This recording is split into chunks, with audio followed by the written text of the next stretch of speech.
You entered the ballot. Of course you did. And of course, you didn't get in. So you pack a tent, set off at dawn, and join the pilgrimage to southwest London. By sunset, you're pitched up along the fence, nestled into the great British tradition that is the queue. At dawn, you shuffle forward, bleary-eyed but buzzing. And somehow, you land one of the last tickets to a show court. And then, you're in. Through the main gates and into a world of pristine lawns, manicured flower beds and quiet prestige. There's a hum in the air, a sense of occasion you can feel in your chest. You meander past Henman Hill, pause at the so-called Champions Graveyard, and queue again, obviously, for your strawberries and cream. Too early for Pimm's? Maybe, but it seems rude not to. You take your seat, the sun is out, the roof is open, the grass is untouched, the lines are crisp. It feels like home. And then the tennis begins. The world's finest, ladies and gentlemen. Athletes, artists, warriors, locked in the noble pursuit of immortality. One by one knocked out until only the very best remain, standing beneath a glorious gold cup or lifting a majestic silver plate high. Its charm is incomparable. Its attraction is unique. It is the Wimbledon Championships. And this is the Sporting Almanac Podcast.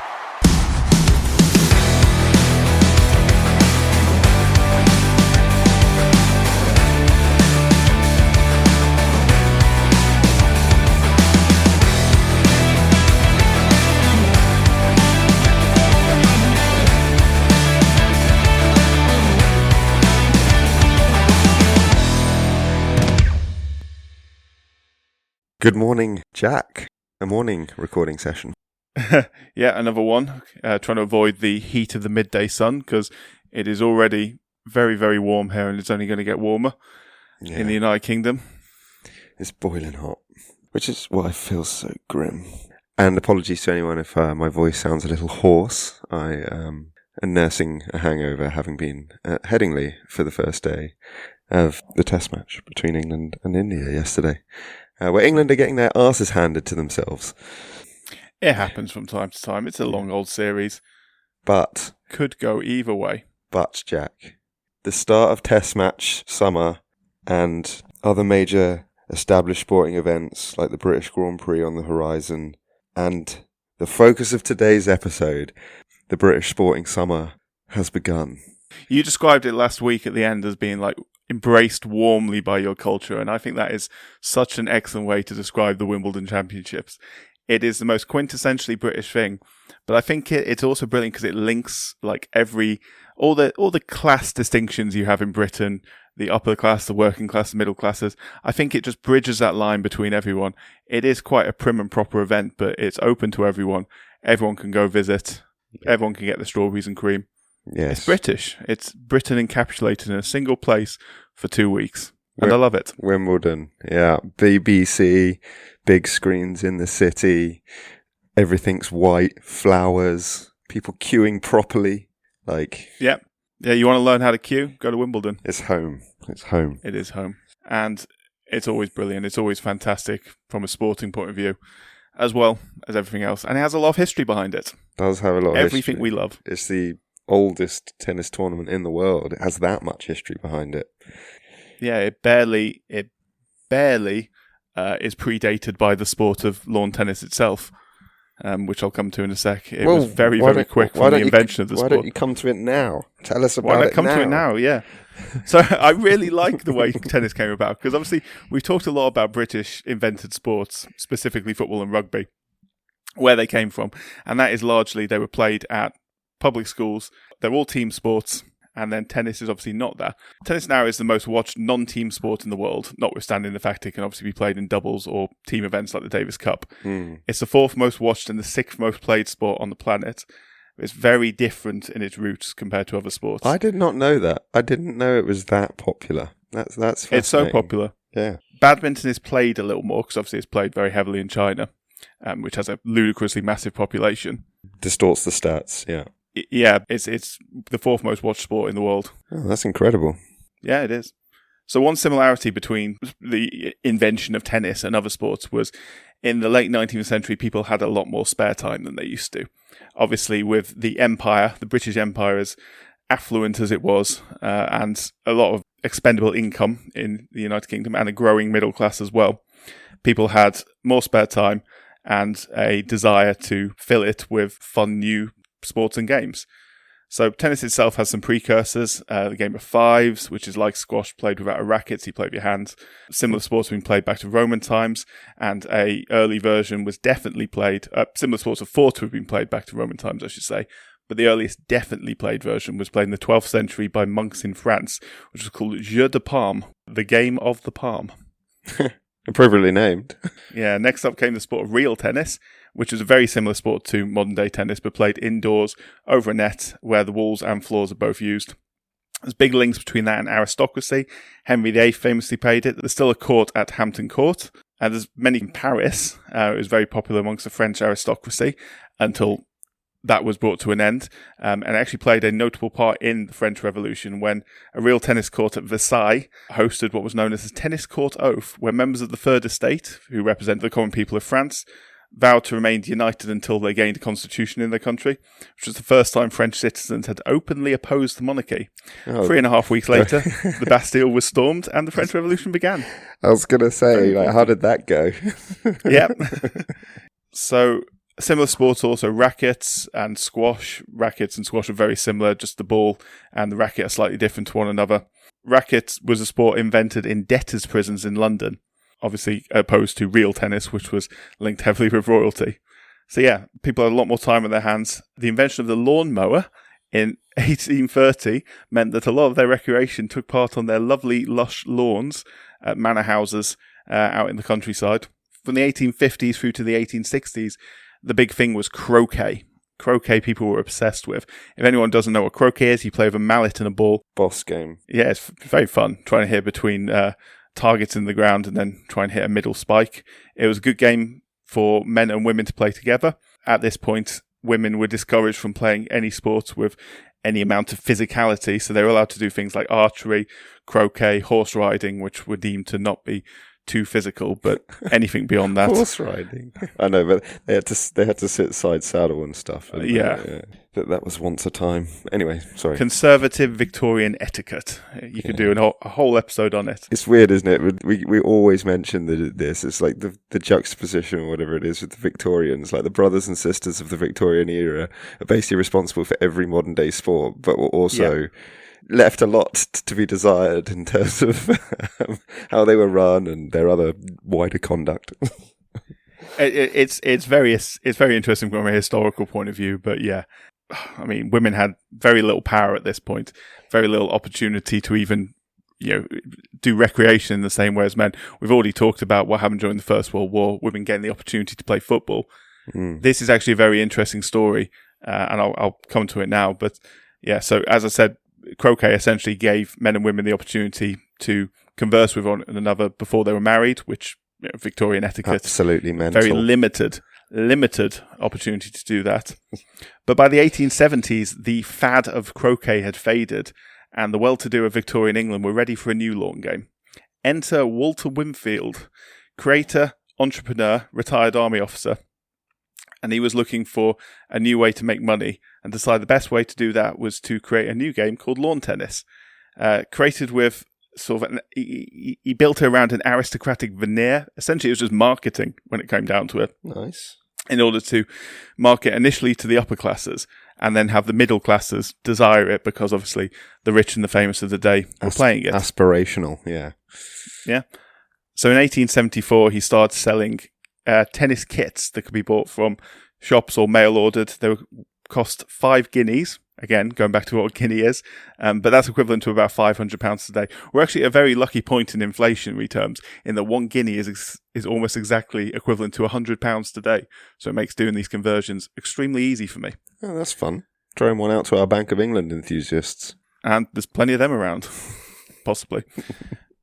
So the game he created was marketed as Sfäristak, which was Greek for the art of playing ball, or lawn tennis, which is why I said on the box it said Sfäristak or lawn tennis.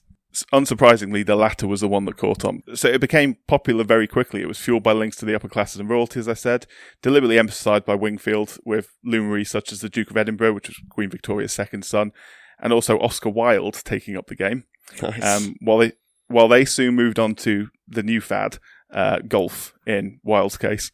Their names were used in marketing for years to come, selling the game to the middle classes who ate it up. Can I just say I did not expect Oscar Wilde to play a leading role in this story when it started. There you go. Yeah. You're teaching me stuff, Jack. That's what I'm trying to say. I didn't either. I'm teaching myself stuff when I did my research.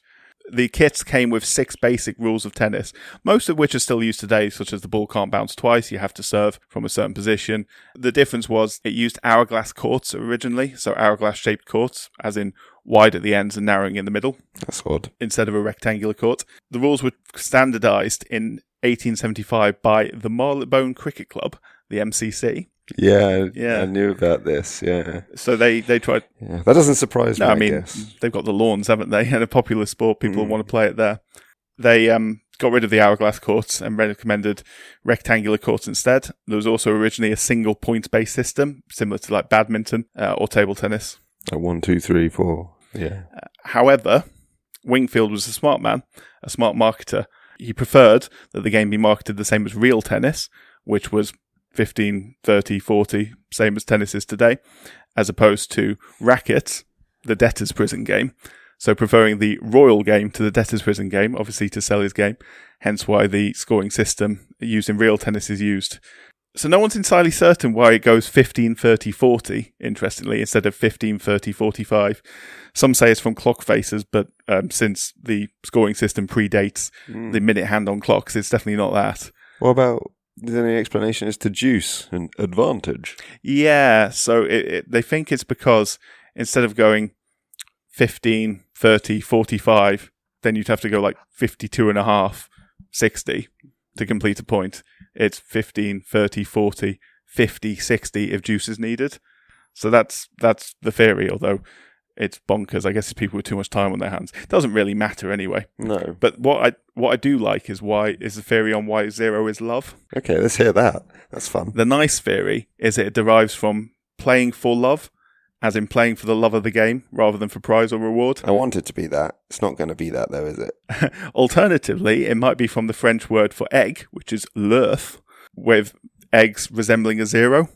Which is also where the term duck comes from in cricket, as in getting 0 in cricket is called a duck because it's said to resemble a duck egg, a 0. That's probably more likely, isn't it? Yeah, it's less fun though. I like the link there though. That's something. Yeah. It also makes it more probable because these things in sport do tend to be linked and sort of recycled, don't they? They do, yeah. Anyway, digressing hard here, so back to the actual tennis. Well, this is the tennis. This is the scoring system. Yeah, but go on. The first public game was held in Knightsbridge, West London, on the 6th of May 1874 at Prince's Club Cricket Field. A doubles match played in front of a few hundred spectators. Walter Wingfield participated in it, as it was his game. The Morning Post had encouraged his readers to go along and watch, which brought a bit of a crowd out. No doubt in part due to the many, many advertisements Walter had taken out in their paper for his game kits, so mutually beneficial situation. First game was played on his hourglass court. They wore +4s, long-sleeve T-shirts and cricket caps, as was the fashion at the time.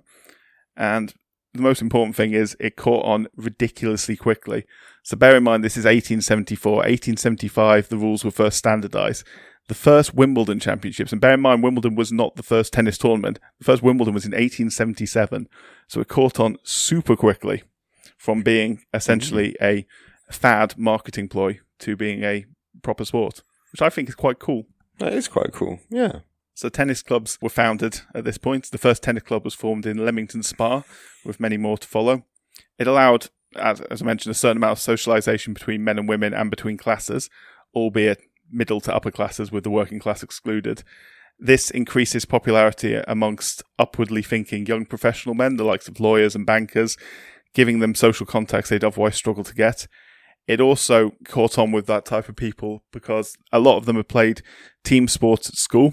They played rugby or cricket or football while at school, but were looking in older life for a less physical game, less likely to injure them, less likely to take up too much of their time, a more singular game. They don't have to rely on the teammate. And obviously the game of tennis really suited that type of people as well. The newly growing middle class.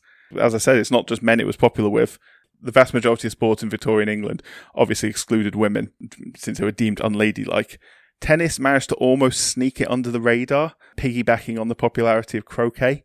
Well, I guess if you start from the premise that you're allowed to play it, then it becomes easier. Exactly. To, like all these other sports were created for men, played by men, and then the introduction of women was a challenge to the status quo. I guess if you're starting from the premise that you are allowed to play it, it becomes a lot easier to establish it as a sport in which women routinely play. Yeah, it's like seeing a bunch of people kicking around a football on a football pitch and going over to ask them to play. They can say no to you. If you're there in the first place when the game starts, they can't kick you out, can they? Well, they can, but it's a lot harder, right? Exactly, yeah. And they tried. So in this case, they tried. Women had been playing it on the lawns of these country homes. It had been a sport that a lot of women had got very good at very quickly. A lot of young women particularly. Yeah, because women are also good at sport. Yeah, weird. So what tended to happen is the 18, 19, 20-year-old women would play tennis because they wanted to find themselves, they want to socialise with men. Men, yeah. And potentially find themselves a husband. That was their priority. The 13, 14-year-old women who are watching their older sisters do this, they just love the game. They just love playing it. Yeah. So it's those players that became the first Wimbledon champions, the first champions of the sport. The likes of Lottie Dodd, Maud and Lillian Watson were an example of that. So yeah, the early stars of the game. Yeah, it's cool. Yeah, it is really cool. Wingfield was smart. He was a smart man. He marketed his game heavily as being unisex, as any good salesman would, with women included on the images on the game boxes, and even offered a discount of a whole guinea to women buying his kits. So that's like £100 in today's money, which is a nice, easy conversion. That's also not an insignificant sum back in the day, probably. Yeah. So essentially what this resulted in is by the time men in power woke up to the fact women were playing this energetic new sport, it was too late to stop them. Strong-willed middle and upper-class women with little political power, but plenty of collective power through their husbands and fathers and the power they exerted over them, simply didn't allow themselves to be sidelined and carried on playing the game. Nice. There were concessions made. They were made to wear ridiculous outfits, full-length dresses, bonnets on their head, corsets. Until 1920s, they had to wear corsets to play tennis. That is what is going on, man. That's ridiculous. I mean, basically, essentially, it was trying to minimize lust over any sense of practicality, and ridiculous situation. Who watches a game of tennis and their first thought is lust? Victorian men, apparently. Yeah, apparently. Yeah. They had terrible changing facilities at the tournaments they went to. They had to be chaperoned everywhere by their mothers or their aunts or whoever it was, but they were allowed to play. And they were allowed to compete in tournaments, and they were allowed to attract gate receipts, and that solidified their position in the game because it was popular. Mm-hmm. Just as popular in many cases as the men's game. And tennis clubs became mixed clubs. Some tennis clubs tried to go single sex. There were some men's clubs and some women's clubs, but they invariably failed for one very good reason. People wanted mixed-sex tennis clubs because it gave that opportunity to socialise in the same way that croquet had done, obviously, on the lawns of the posh parts of England. And that makes sense because back in the day, all sport was recreational. So if people are amateur. Yeah, and if people are balking at that idea that, it's a place for effectively courtship to take place and, that's improper. It's like, well, no, back in the day, all sport was recreation. It was all just for dossing. And so, of course, it was a great opportunity to go and meet the opposite sex and hang out with them and just have fun.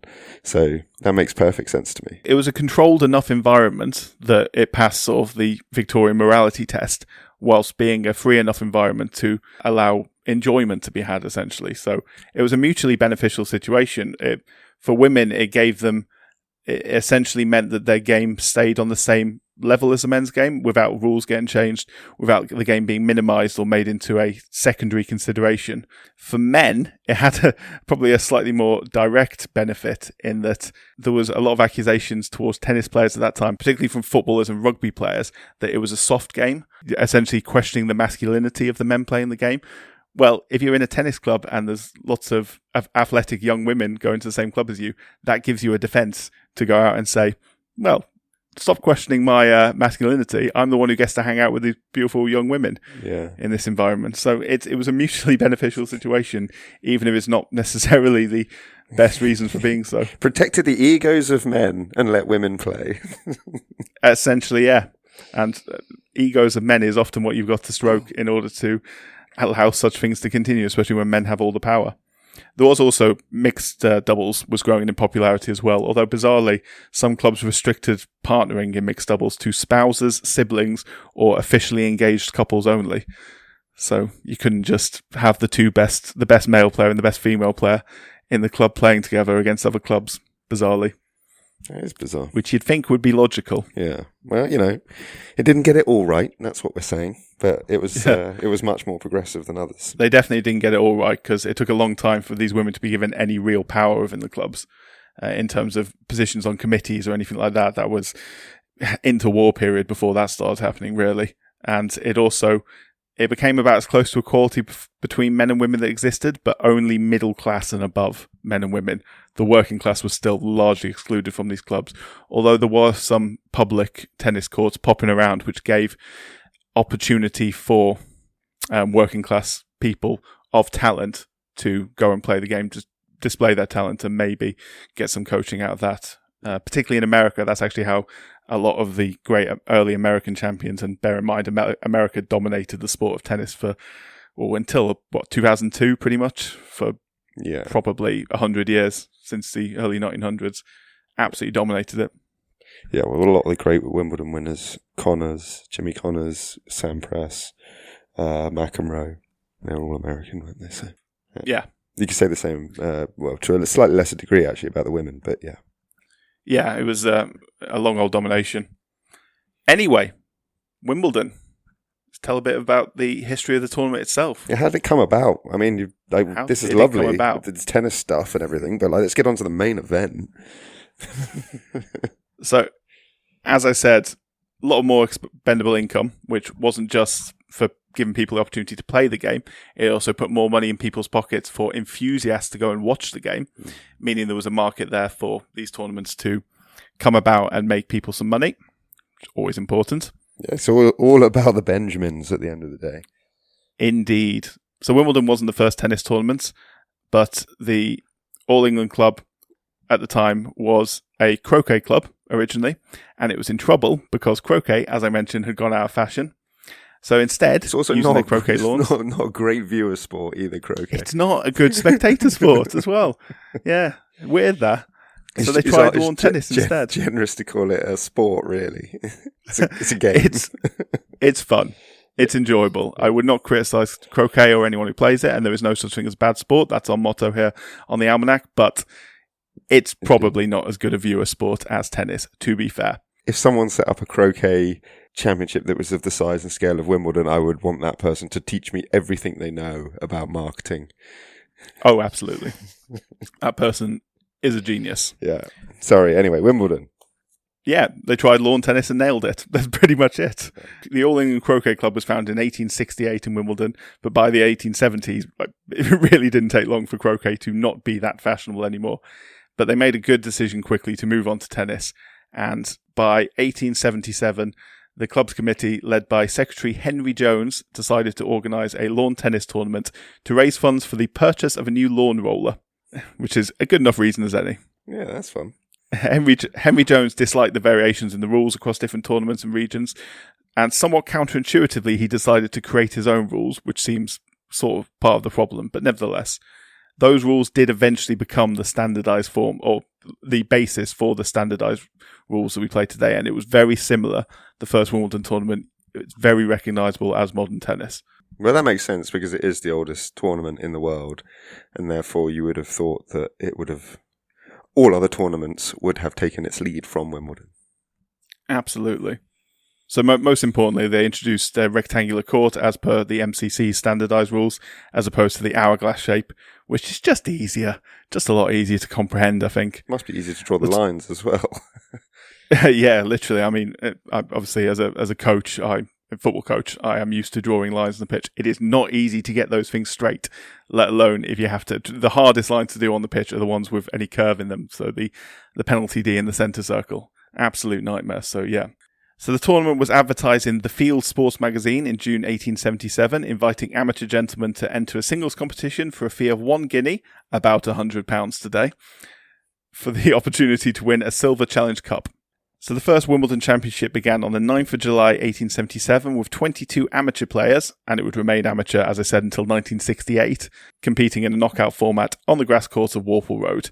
The final was delayed due to rain and took place on the 18th of July 1877, with Spencer Gore defeating William Marshall in straight sets to become the first Wimbledon champion. I believe there was also a 2-day break within the first tournament itself for the Harrow versus Eton cricket match, which was going on at Lord's at the time. So just to not want to split those particular crowds, they took a couple of days off.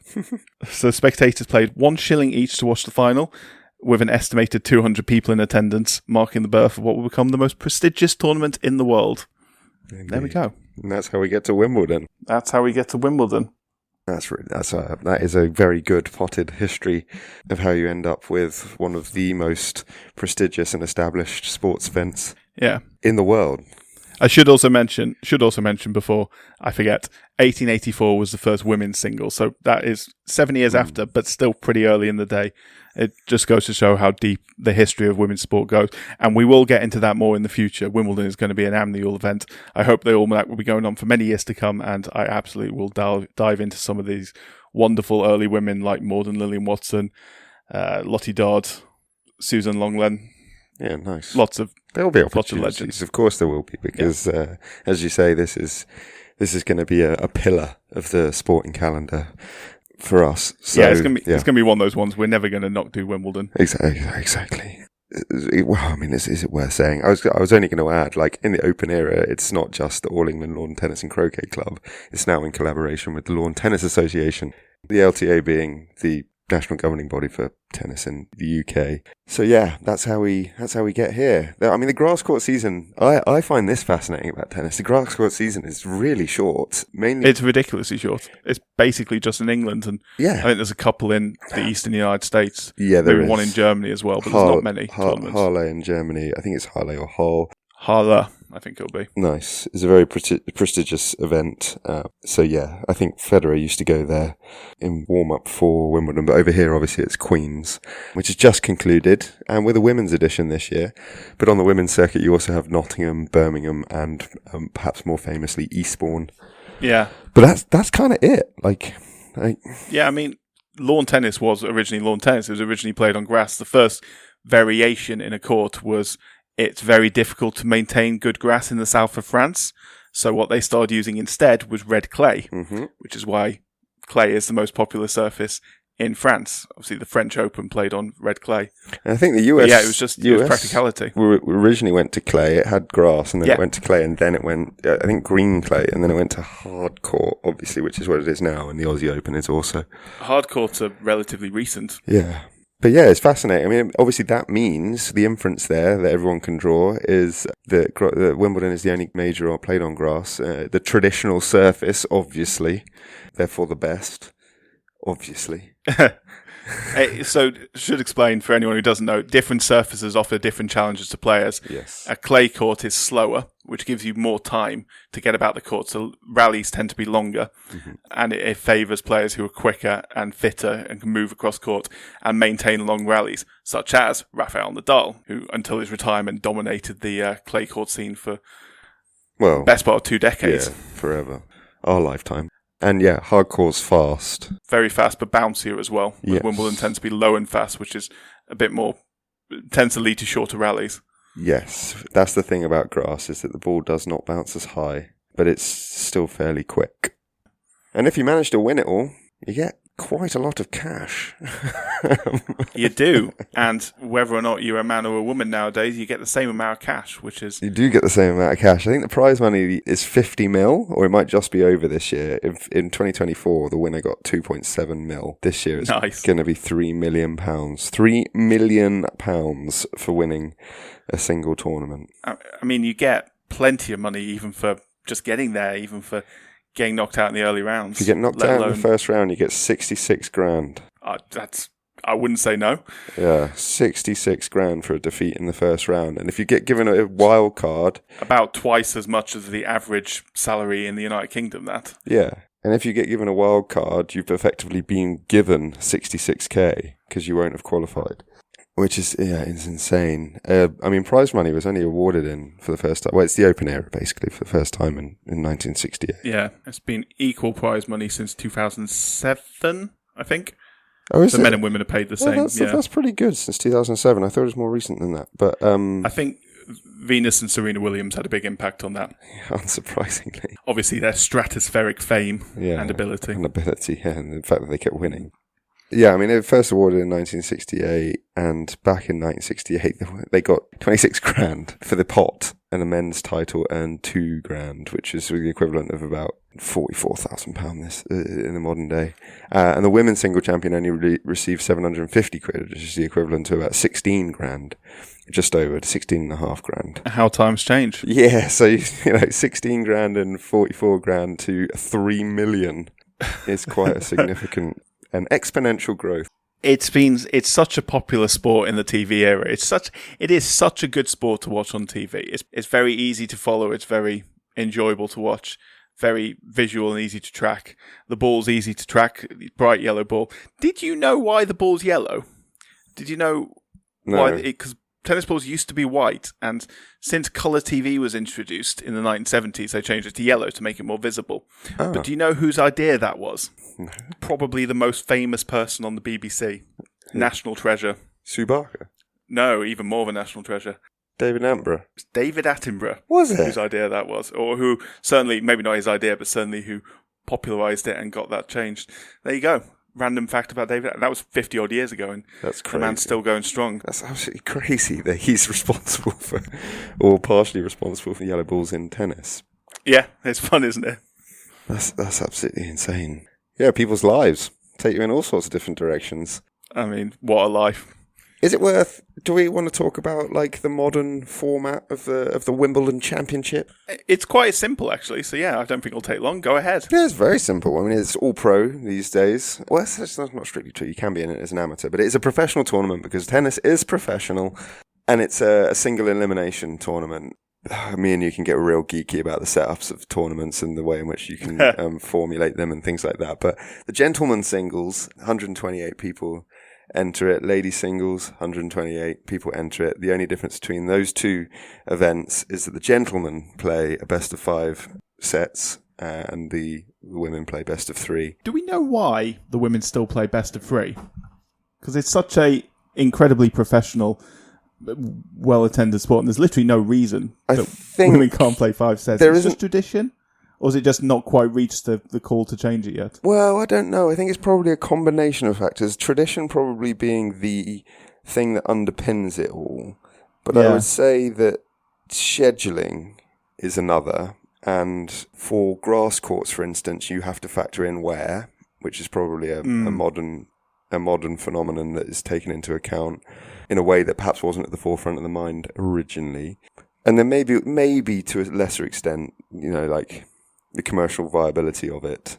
Yeah. Because obviously all majors, they play, men and women all play on the same courts, one after the other. So what I mean by that is you don't go to the men's tournament and then the women's tournament. You go to a day at Wimbledon and you will see alternate games between men and women. What that means is that the tournament's success and its viewership is not gender bias. Yeah. And I don't know... and I don't have the statistics to comment with any degree of veracity about this, but I do wonder... When's that ever stopped us? I do wonder whether or not that also has a role in terms of selling tickets and dedicating courts. Yeah, I guess, obviously, it's probably one of those things similar to what we mentioned before. It's probably, had we been creating the sport now with equal prize money, with equal prestige... They would be playing the same. We'd probably make them both the same. Whether that be both playing 3 or both playing 5, it would be the same. But it's harder to change. And it's probably, I can't imagine that the women who actually play the game probably want it to happen. Like, if they're really... as much as they'd like to say, I'm sure they can do it, I'm sure they know they can do it, it is probably easier for them to play best of 3 when they have such a hectic schedule. So perhaps there's just no desire for it to change. Yeah. Nevertheless, So that is the only difference. Yeah, well, one other slight variation is the means by which you can enter the main draw. So you get 104 direct entries from the men's and you get 108 into the ladies. And then the difference is made up by 8 wildcard entries into both tournaments, and then qualifiers fill in the gaps. So the men have slightly less direct entries than the women. More people can qualify for the men's tournament. And then the top 32 players are given seedings in the men and women's draws. The seedings does get a little bit complicated. There's a committee that seeds the top 10 players, and then in respect to the doubles, obviously the pairs, based on their rankings. But it used to be discretionary. There's now an agreement in place with the ATP to use their seeding system as of 2021, but it gets real boring, and it's effectively the players' previous grass court performances, so it's not just their world ranking. So I think the ATP entry system is like 100% of the points you earn on all grass court tournaments in the past 12 months, 75% of the points you earned on the grass court tournaments in the 12 months prior to that. Fair enough. It's a slightly complicated equation. What it essentially leads to is that the player deemed the best in the tournament cannot play the player deemed the second best in the tournament until the final. Unless they both reach the final. Yeah, exactly. Yes. Which is often the case. And it's just alternate, so 1 and 3 will be on the same side of the draw as 2 and 4, and so on and so forth. Bit of an oddity, really, in seeding systems, because normally 1 plays 4, obviously, to give the benefit to the top seed. Regardless, it doesn't matter, because you still have to beat everyone to win it. It doesn't matter, exactly. The majority of people are unseeded as well, which is also the reason it doesn't matter. But if you think that seeding is unimportant, think again, because only 2 unseeded players have ever won the gentlemen's singles, a certain Boris Becker in 1985, and 2 ridiculous tournaments as well. Yes, yeah, legendary. Well, and the other is Goran Ivanisevic in 2001. Which, I think that's the moment I fell in love with Wimbledon. I remember Pete Sampras winning it. I remember it happening, but I don't remember being so engrossed by it. But Goran Ivanisevic, I was all in for him for that final, as were most of the British public. Yeah, we love an underdog. It's another thing about tennis, which has always been the case from the start. It's a very star-driven sport. Obviously, that's true. When there's a single player with a single personality, their style of play and the way they approach the game and their personality and everything has a huge impact on how the fans react to them. And with the British public, particularly with Wimbledon, we don't care about flags or nationality, like compared to how we would in other sports. There'll be times where a British player might be playing a very popular foreign player and be treated as equals essentially by the crowd. Certainly, you'd end up with both players getting a huge standing ovation at the end of the game if it's a good game. There's just a lot of respect for foreign players who play the game the right way. The most notable example of that in the past 20 years being Roger Federer. Yeah. Absolutely adored by the British public for good reason. Yeah, if you're one of Wimbledon's favourite sons, it doesn't matter who you're playing, you will still be supported. It is slightly unusual in the sense that, you're sort of a hostage to the relative performance of your country's ability to produce talent, and so therefore you will naturally create an affiliation to your favourite or best player that remains available to you regardless of their nationality. So there is that.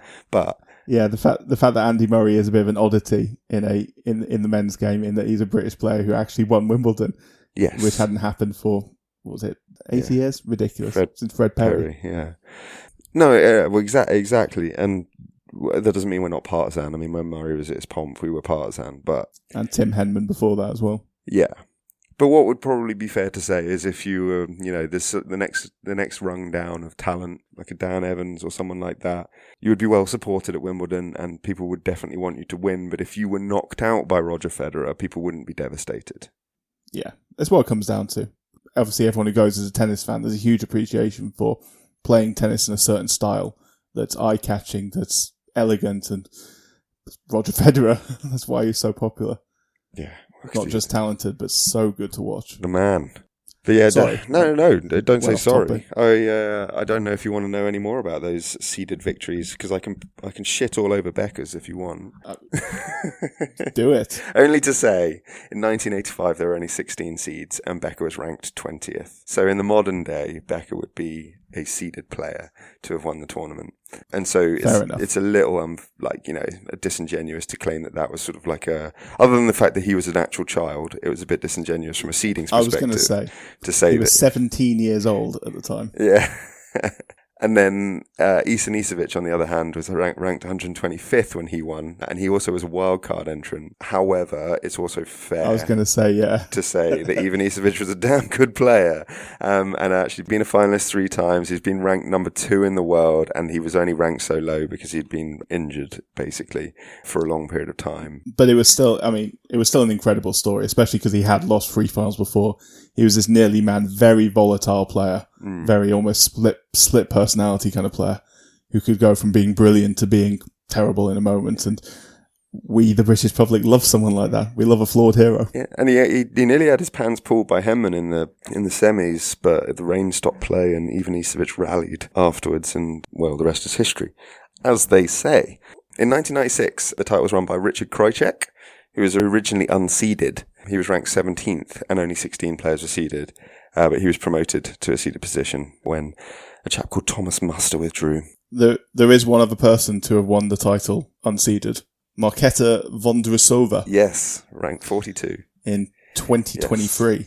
And prior to her... Just making sure that gets mentioned. Yeah, well, no, I was going to say prior to her, the lowest seeded female champion was Venus Williams, who won from 23rd. That doesn't surprise me, but this does actually surprise me that I would have thought the women's game is possibly more likely to produce unseeded winners because it can be a bit more unpredictable than the men's game a lot of the time, obviously being shorter matches, obviously only having to win 2 sets to win it, and you get a lot more players sort of leaving the game and coming back as well because they may leave the game to start a family and then they'll come back to it, so they might come back to it with a lower seed than their ability deserves, things like that.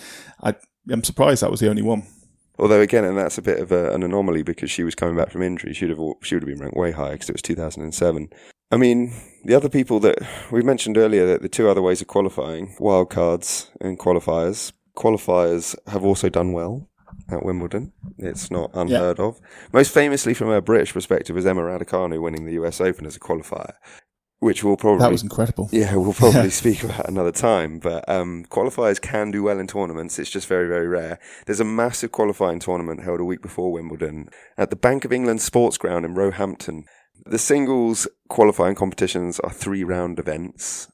But from 2019, single qualification will increase to 128 players. Man. Which is pretty crazy. So it's just a huge qualification tournament to get into the main draw. The furthest that any qualifier has progressed in the singles tournament is the semi-finals. John McEnroe did it in 1977, and a chap called Vladimir Volchakov in 2000 also made the semi-finals. Don't remember him. And in the women's... No, I don't either, weirdly. Yeah. And in the women's... I've heard of this guy McEnroe, though. He's quite good. I think he came back. Maybe once or twice more. Yeah, he had a few moments. And then Alexandra Stevenson in 1999 made the ladies singles semis as well. So nobody's ever won Wimbledon as a qualifier. Emma Raducanu has won the US Open. Can I point that out again as a qualifier? So yeah, I think that's quite interesting though. It sort of shows that whilst it's an individual sport, upsets are very, very rare. On the wild cards, they go to people who have performed well in previous tournaments or, and this is the big one I guess, would stimulate public interest in Wimbledon by participating, which normally means they give a disproportionate number to British players and or injured legends. Yeah, either a young up-and-coming British player or a old-timer who, you want to see at the tournament again. Similar things obviously happen in other sports, golf.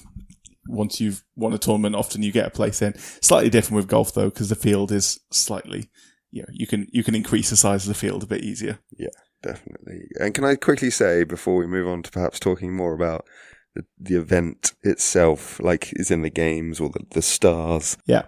It's not just the gentlemen's singles and the ladies' singles. You have the gentlemen's doubles, ladies' doubles, mixed doubles, boys' singles, boys' doubles, girls' doubles, and then a series of invitationals as well, all taking place. But frankly, we're all here for the singles. And wheelchair tennis and... Yeah, they're part of the invitationals. Sorry, I should have made that clear. Yes, you have all the wheelchair events. There's an awful lot of tennis played in not a lot of time, really.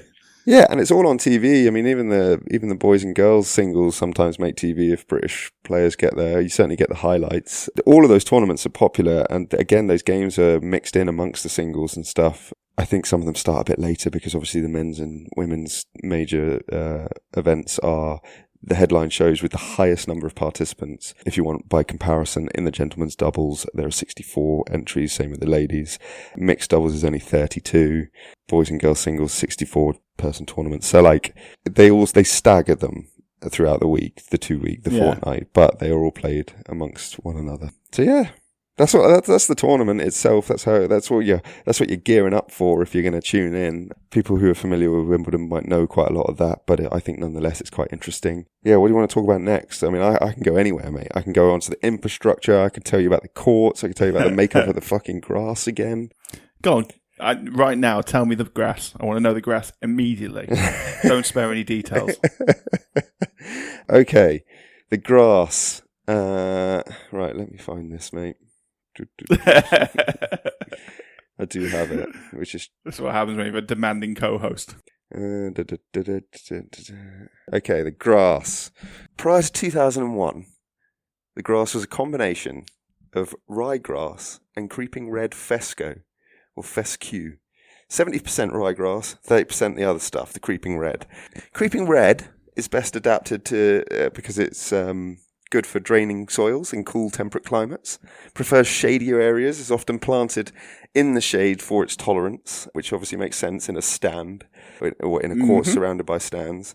It's also an ornamental grass and good for the aesthetics with a springy characteristic. Again, good attributes for lawn tennis at Wimbledon. Because, ticking all the boxes. Because it looks beautiful, it's springy, gives you that little extra, surface unpredictability.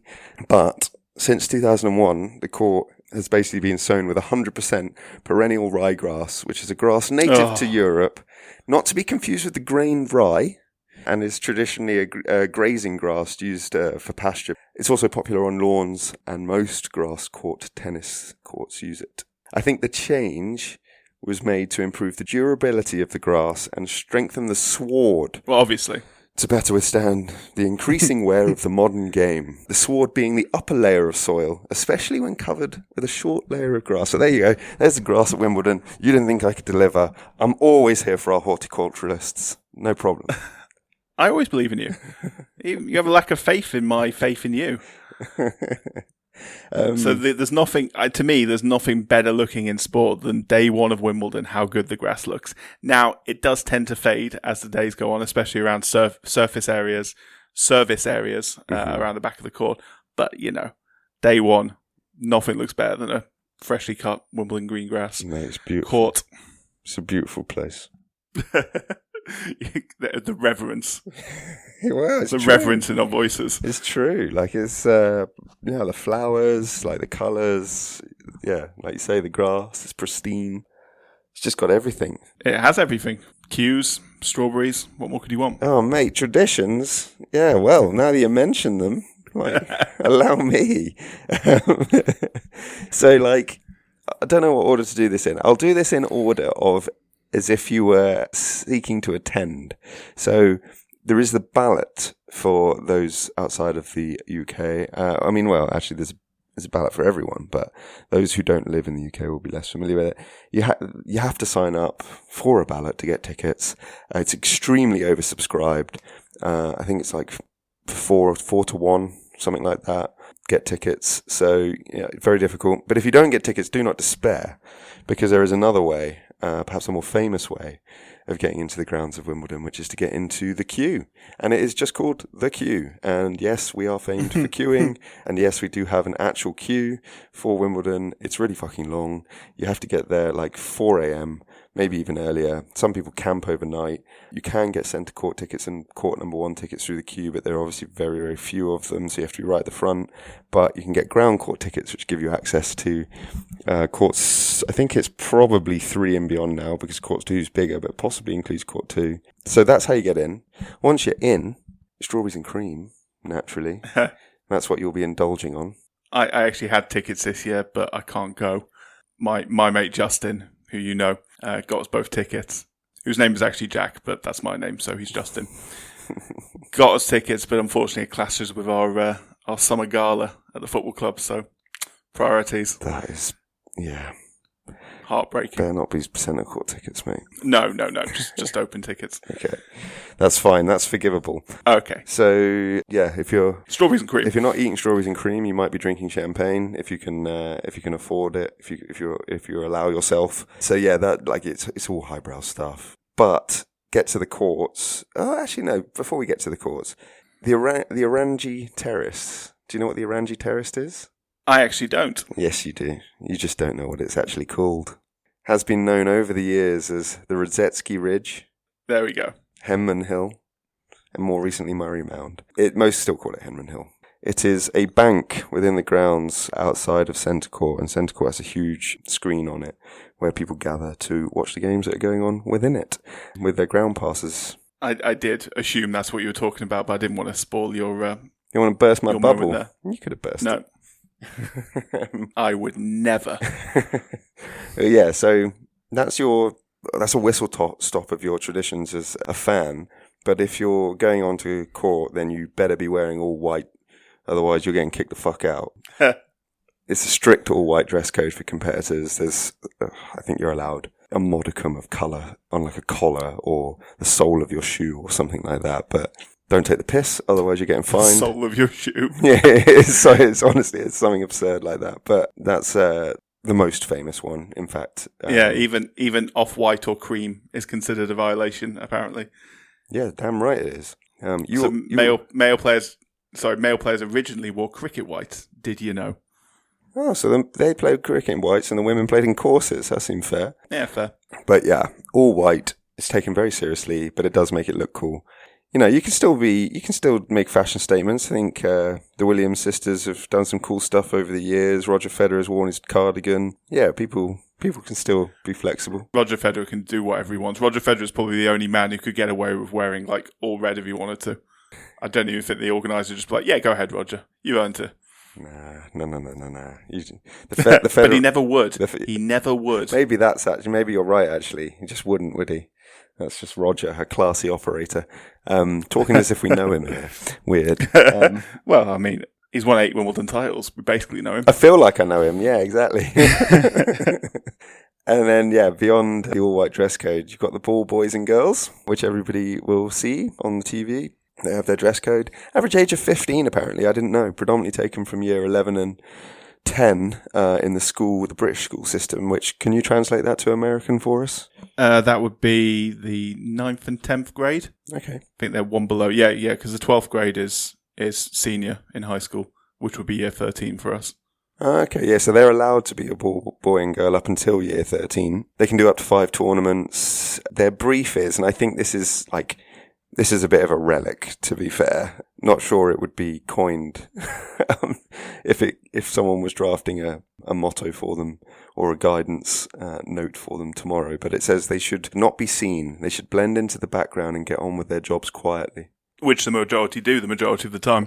They do. They're very good. Apart from when Tim Henman hits them in the face with rogue shots. Which was his fault. Which was his fault, and then he gave the young girl a bunch of flowers and did say sorry. So having been disqualified. Having been DQ'd, yeah, because it was one of those instances where he just smashed the ball away in frustration. Hit a poor ball girl in the face. You will get DQ'd 100% of the time for that. Yes. As you should. Yeah. Who is it? Sharapov in the Davis Cup hit the umpire in the face. We're just hitting the ball he was trying to hit the ball away in frustration as the crowd hit the umpire in the eye.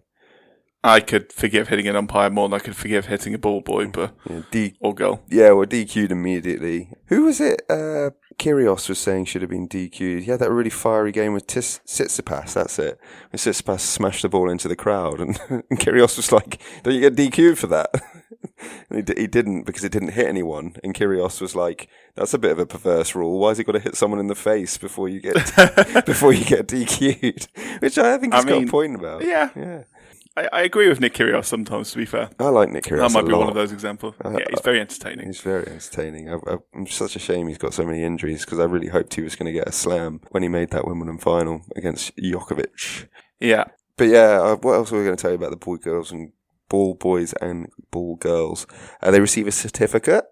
They get a can of used balls, which is a bit weird. Random. There's a photograph taken of them, obviously. They do get paid, but I mean, I don't know what Wimbledon are trying to do here. They're not really paid. They get a total of £160 to £250 for the entire 13-day period. That's pocket money, isn't it? Yeah. I'm surprised that's legal. It feels like £17 a day. That feels like that someone should be investigating that. Call them volunteers. Do you know what I mean? Like, if you're going to do that, don't take the piss and say you're paying them. They keep their kit, though. They are split 50-50, which is great. Girls were only introduced in 1977, though, and didn't appear on centre court until 1985. So, as we were saying earlier, the sport is not perfect, but no. It has done, historically, better than most, and it is cool that it's 50-50, and they're 50-50 on court as well for all games now, which is cool.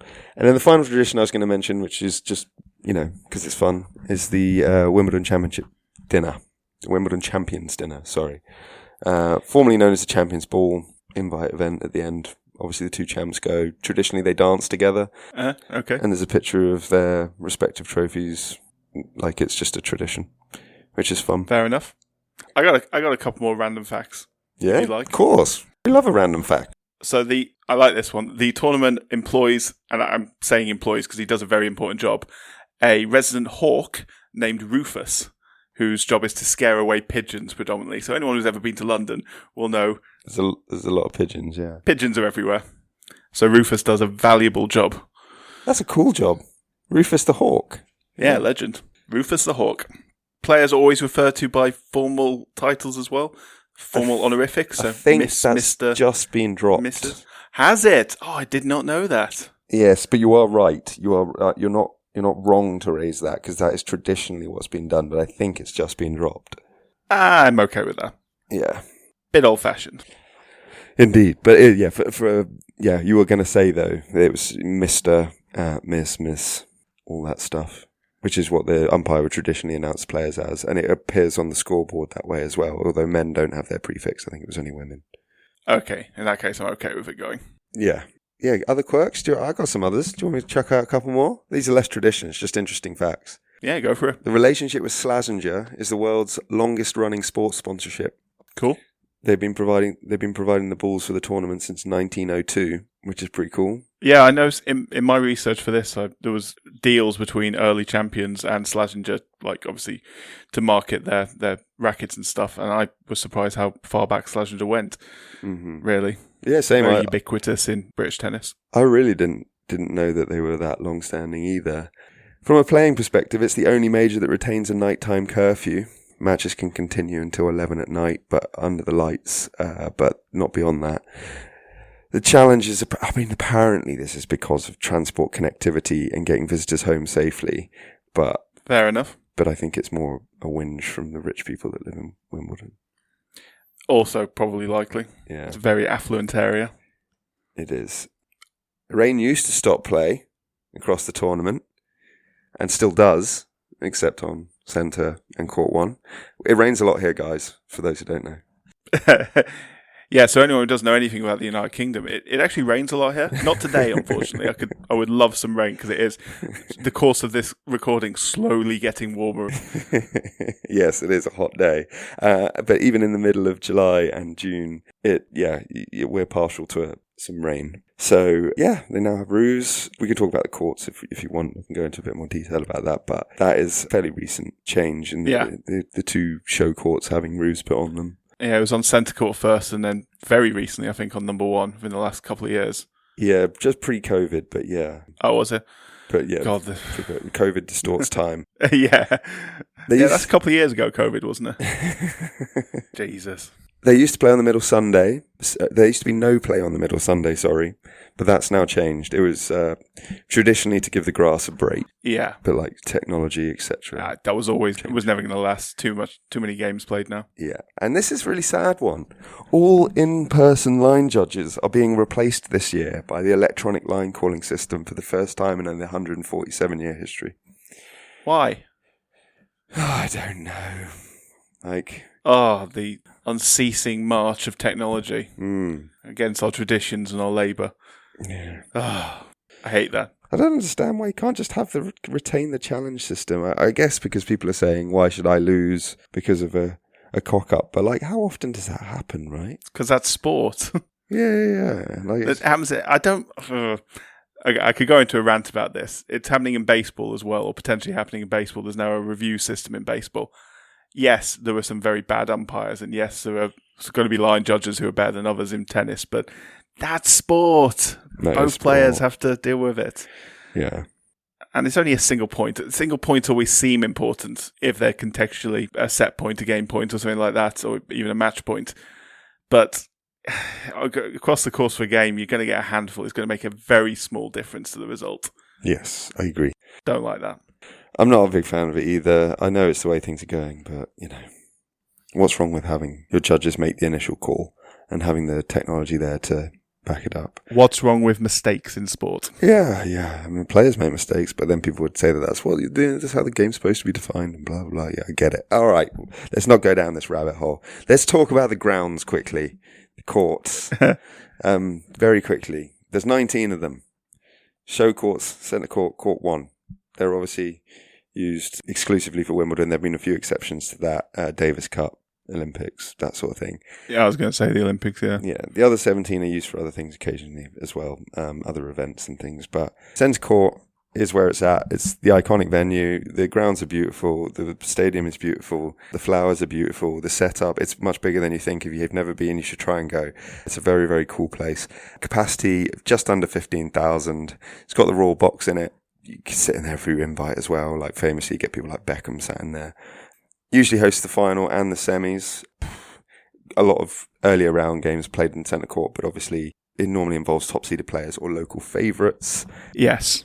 It must have been rare for Andy Murray to play anywhere other than centre court, really. Yeah, maybe on court 1 occasionally, but you're right. Yeah. And Murray would have been a centre court stalwart. Being a high seed and a local favourite. Same with like Federer, Djokovic, Nadal, all the big names. Yeah. Yeah, court 1, capacity a bit smaller, 12,345. Some players prefer it. Apparently it's a bit more intimate, better atmosphere. As we said earlier, both of those courts have a roof on them. First championship match to take place under the roof on centre was a 4th round women's singles match between Dinara Safina and Amelie Mauresmo in 2009. Mauresmo being very good player. Well, they're both very good players there, actually. But Mauresmo, I think, won 2 majors and became Andy Murray's coach later in life. I was going to say and a coach, later. Yeah. First full match to be played under the roof featured Andy Murray and Stan Wawrinka, played on the same day. Presumably because it just started pissing it down. And nice. The first final was the 2012 Gentlemen's Singles Final, 8th of July, 2012. We'll probably both remember this one. Federer versus Murray. Oh, heartbreaking, yeah. Yeah. Not because Federer won, you can always respect that, but that interview with Andy Murray, I can't watch it. I can't watch that. It makes me cry every time. But it's one of the wonderful things about sport that on the basis of that, it made what happened in 2013 all the better. And a few weeks later at Wimbledon in the Olympics. Yes, true. Yeah. God, he had a good 2012 and 2013, didn't he? He was, yes, he was very good. Court 2, just very, I want to touch on these two because I think this is fun and you'll like this. So Court 2 is 3.5 metres below ground. Oh, cool. They had to dig it down into the ground for planning permission because the people of Wimbledon who we were whinging about earlier, banging on about it being like an eyesore and it had to stay 1 story high, so they had to build it into the ground. Court 2 has a capacity for 4,000 people, no roof.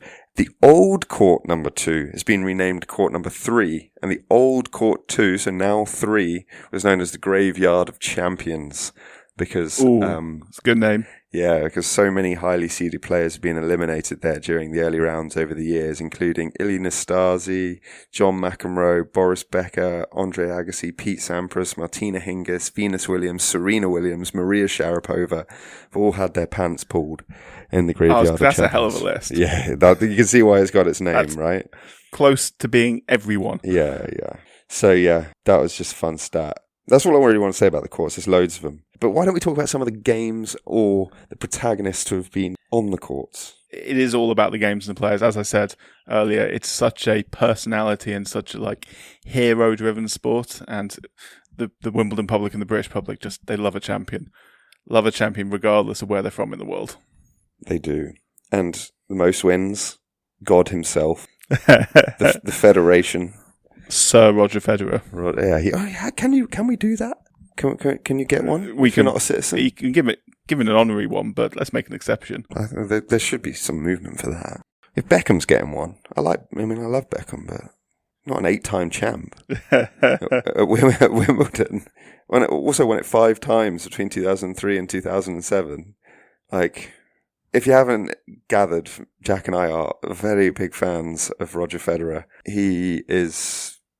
There is no Wimbledon without Federer in my life. Like, obviously, we were very blessed at our age. Like the level of champions that we were able to watch. Obviously, got Serena and Venus on the women's side coming through at the same time. Federer, Nadal, Djokovic, and Murray, the big four, all winning.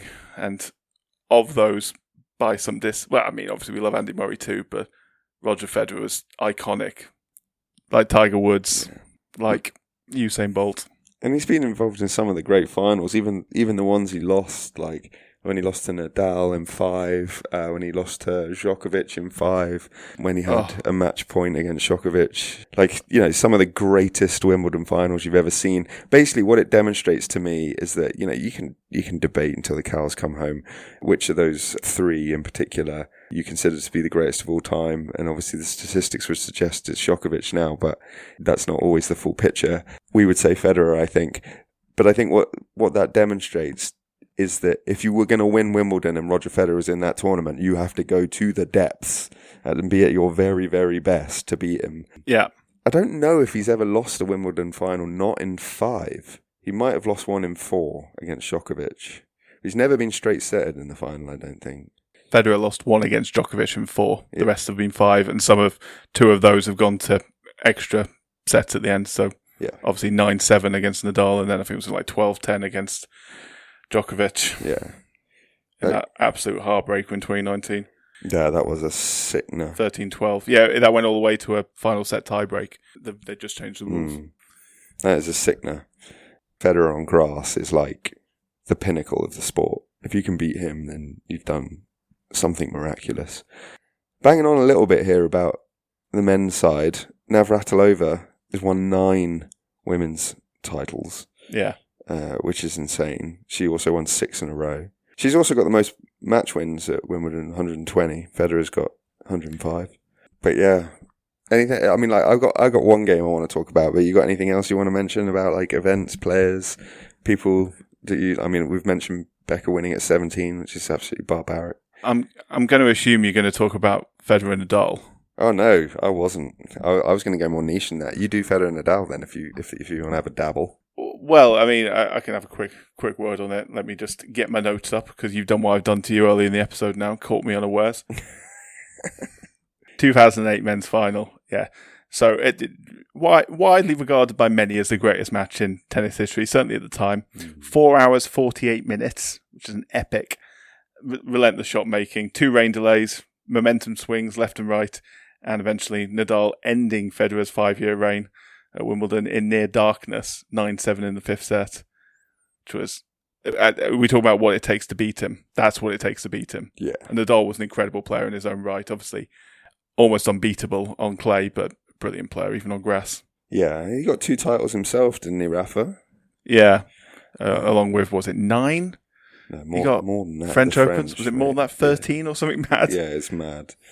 His slam total is heavily distorted by the French. That's not to be disparaging about him as a player. It's just his dominance in France was as dominant as Federer has been at Wimbledon. What on earth? 1, 2, 3, 4, 5, 6, 7, 8, 9, 10, 11, 12, 14 French Opens. Absolutely insane. I do apologise for saying 9 originally. Yeah, that's embarrassing. Blumenek. I mean, yeah, that final was, something else. It's one of those things where sometimes you just have to watch sport and be like, it doesn't really matter who wins this. No. As I said, we were so honoured, so blessed. Yeah, it's very, to have been able to watch that.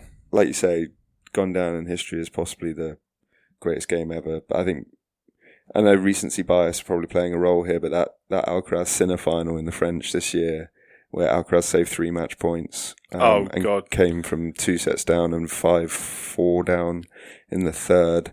Facing 3 match points is pretty wild. But maybe where the Rafa Federer has the edge is the status and greatness of the two guys that competed in it. And the finals between them that preceded it. Obviously, Federer being successful up to then. This was Nadal's turn. It took a monster effort to win it. So I don't know. It's, all sport is great, but some sport is greater than others. That's a nice way of putting it. Yeah, a little bit of an Animal Farm quotation. I was going to mention the longest match that's ever been played. Ah, yes. You do that, please. Yeah. John Isner versus Nicolas Mahut. For anyone who doesn't know this is absurd. This is absurd. Okay, I'll just put some context for you. So, it's not the case anymore. Now, if the last set is 12-all, they'll have a tiebreaker. So a tiebreaker is single point until someone is 7 points or 2 points clear. Previously, in the final set at Wimbledon, you just played until someone was 2 sets clear. So picture in your mind, if you don't know... 2 games clear in the set. Two games clear, I do apologise. Yeah, 2 games clear. So just picture in your mind what you think a ridiculous score for the last set would be. And then let's hear this story, if you don't know already, obviously. So the year is 2010.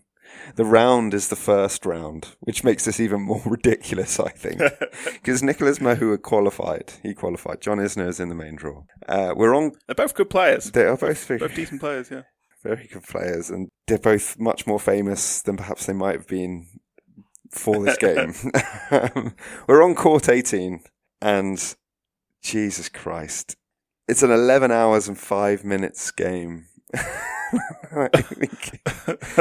The third and fourth, right? So it's a 5-set game. It's 11 hours and 5 minutes in total. The third and fourth both went to tie breaks as well. So first and second sets are like, I can't remember off the top of my head, 6-4, 4-6, something like that. Then there's two tie breaks though. So those 2 sets go the distance. And then you're in the fifth, and it has to, obviously, as you say, reach a conclusion by which someone has won by 2 clear games. It spanned 3 days.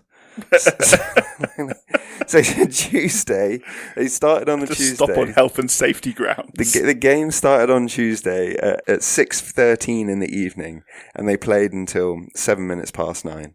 And then they have to suspend the game for light. And then they come back on Wednesday, they carry on the game. Start at 2:05 in the afternoon and play until 9:09 in the evening on Wednesday. And then they come back on Thursday and they play. This is a first round game, and they're on Thursday of the first week. This is insane. And then, I do not blame them for changing the rules, put it that way. And then 3:40 on Thursday, they play until 4:47. 7 hours, 4 minutes was played on day 2. There was a total of 183 games in the match, and it finished 70-68 to Isner in the fifth. It's absurd. It can never happen again because they've changed the rules, but honestly. It's the most consecutive service games held in a match. 168, 84 times each they both held service. The final set was longer than the previous longest game. That's incredible. I mean, what else do you want to know? Most points won in the match as well. I think this is actually, I was going to mention this to you because I think this is one of the weirdest anomalies about tennis, is the scoring system and the way in which games are won. So this had the most points won in a match, right? Nicolas Mahut won 502 points to John Isner's 478. Yeah. And John Isner won. Heartbreaking. Because obviously if you win your service games quicker than your opponent wins theirs, then you will. This is one of the weirdest things about tennis, is you can win more points in tennis routinely and not be considered the better player. You can win more points than your opponent and lose. And I think that is such a weird, I don't know, dynamic to the game. It's all about winning the big points. It's not about winning every point. Yeah, I think Roger Federer speaks very eloquently on this, the idea of, as a tennis player, you have to put every single point behind you, whether it's the best shot you've ever done in your life or the worst mistake you've ever done in your life. You have to forget about it immediately, because 1 point is worth nothing in a tennis match. It is the accumulation of those points, obviously, that win you a game, win you a set, win you a match. Yeah. You've just got to put it behind you and move on. 502 points in a game won and not winning. Those. How do you put that behind you? Like, you played for 11 hours. Like, in a first round game. John Isner was seeded 23 in that tournament as well. But I think they're now very good friends, these guys. And I don't blame them. There's a plaque on court 18 in commemoration to it. I think at the end of the game, they were both given, I think the tournament gave them, some sort of, not a trophy as such, but like, I guess like a symbol of sorts, gave both of them something. And then someone who won their first round game and was waiting on the result of that game just sat around for 3 days waiting for this match to finish to be able to play their second round game. And then beat John Isner in straight sets, obviously. Unsurprisingly. Yeah, like Isner didn't stand a chance. But yeah, I fair play to him for not just pulling out. Well, indeed. I think that game encapsulates everything that sort of makes tennis one of the great games. Like, it's about attrition, hard work, determination, psychological fortitude, art. Yeah, like, and that's the thing. Actually, it sort of combines. They both had it. It combines like a very technical, aesthetically pleasing skill at its best with like an endurance and an energy in a way that a lot of sports don't. Actually, it's quite interesting. So, it was the most frustrating game that I've ever played. Like, I played tennis a little bit, just a tiny bit, just dabbled from time to time.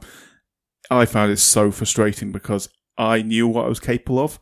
I knew I was capable of hitting a forehand right on the tram lines. Beautiful timing. I just could do it so rarely, and you turn it in on yourself. And it's golf. We talked about this in the Masters episode with golf. I know obviously you have an opponent in tennis, and their skill is a lot different to golf in that respect. But you're still playing yourself. Like, there's no one else to blame, nowhere else to hide.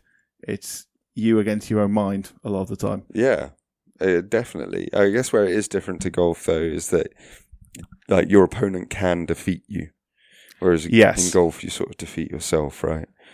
Yeah, it's you versus the course in golf, and if someone else happens to do better, nothing you can do about that. Yeah, exactly. But anyway, yeah. Can I just end by saying, obviously I mentioned earlier there was a boys and girls tournament as well as the men's and women's. There have actually been 4 men and 4 women who have won the juniors and seniors singles titles in the open era. Which I thought was kind of fun. I don't know who any of these are, so actually, sorry, very interested. I think it's 4 men and 3 women have won in the open era. There are 4 and 4, I think, across the lifespan of Wimbledon. Yeah, do you want to have a guess at the men? One of them you'll be able to. Oh, 2 of them you'll be able to get. You should be able to get if you think logically. Andy Roddick? No, he never won Wimbledon. He never won Wimbledon, did he? No, he lost 2 finals.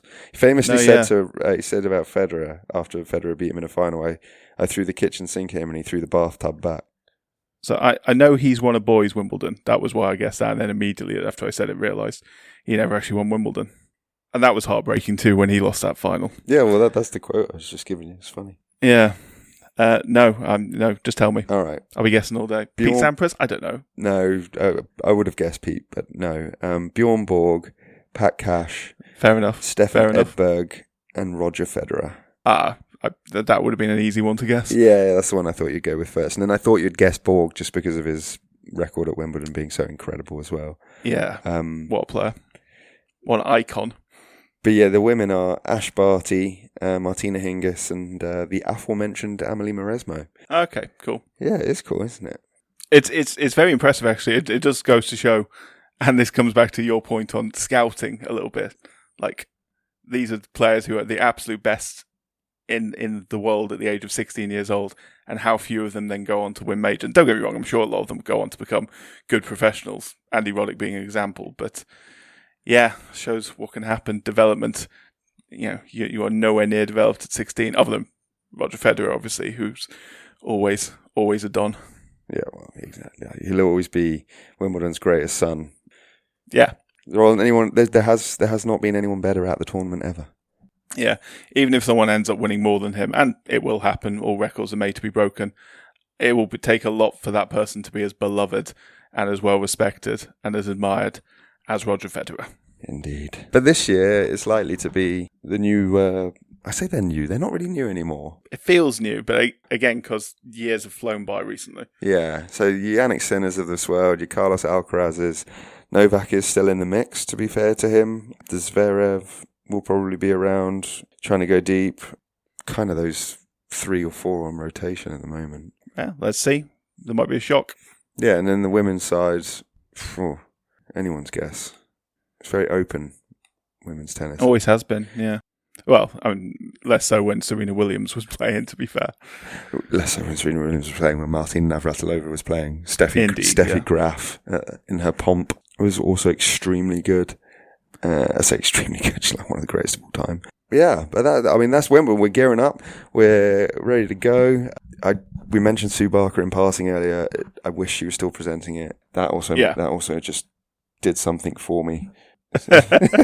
Sounds weirder than I intended. Keep that to yourself.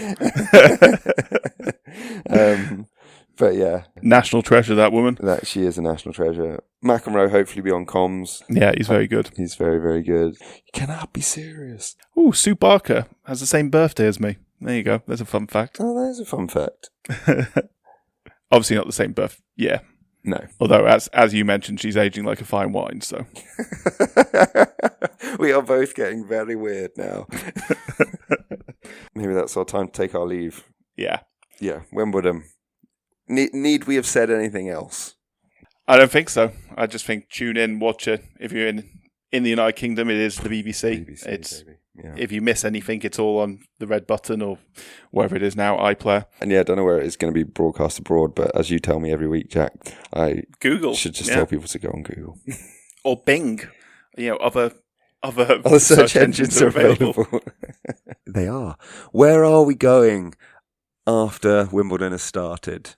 Next week, we're going to that bastion of fair play and... Yeah, couldn't keep a straight face there. Next week, we're going to the greatest cycling competition on the planet. Probably one of the top handful of sporting events on the planet. Legendary, iconic, controversial, the Tour de France. Le Tour. Yeah, that's going to be fun. It's going to be heavily focused on doping. It will be. As we mentioned before, you've got a bit of knowledge on that subject. I've got an interest in it. I think there's a lot of things the public aren't aware of necessarily about the extremes that some of these teams went to. Obviously, there'll be people who are aware, but nevertheless, we'll bring you some of that information next week, and I can't wait. Yeah, it will be a good one. It'll be fun. Right. Stay cool. Good luck with that. Yeah. As I melt into my chair. And I'll see you soon, pal. See you soon. Bye-bye. Once again, thank you for listening to the Sporting Almanac podcast. If you enjoyed it, give it a like, a subscribe, rate or a comment, but easier than that is always word of mouth. Tell your friends and spread the word. Our theme tune is Oh Yeah by Harmonia Productions. You can find us on Instagram and Blue Sky at The Sporting Almanac, or drop us an email at thesportingalmanacpodcast@gmail.com. If you want to know more about the history of tennis, I can recommend A People's History of Tennis by David Barry. It was a great source for me on the early history of the game. Next up, it's the Tour de France. Until then, stay curious. As FIFA are currently finding out, sport is nothing without the history that makes it. Goodbye.